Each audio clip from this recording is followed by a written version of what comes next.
I think there's a unique role in British politics for the Green Party to reach out to people who might be thinking about voting reform.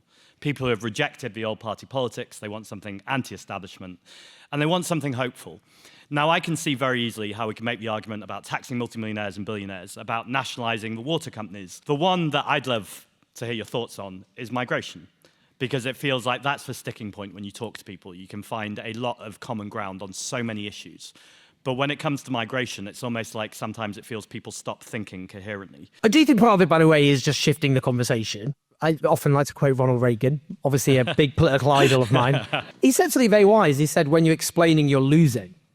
And the point of that is you always want to force your opponents on the defensive. You want to force them on your terrain. You want them to be the ones who are tripping up over themselves, having to unpack their argument. You know, George Lakoff, great political American linguist, he says that the right often talk in stories and the left talk in facts and statistics. Now, the right talk in stories and they lie, and we shouldn't do that, never lie, but we should try and reach people on an emotional level. There's no question about that. I remember Dennis Skinner, he would talk about, you know, his experience of when he had a heart attack, I think, and being looked after by doctors and nurses from this country and this country and this country.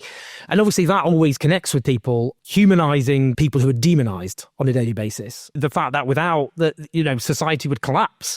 It's combining that with shifting the conversation, which is, it's not migrants who crashed the economy, it was the bankers. It's not migrants avoiding tax on an industrial scale, it's these tax dodgers. It's not migrants paying poverty paying wages, it's these bosses. We shouldn't be afraid to do that. We have to pick fights.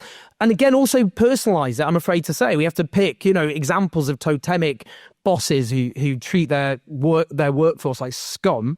And we have to humanize them, not in a good way. Because I worry too much, we keep getting stuck in these defensive postures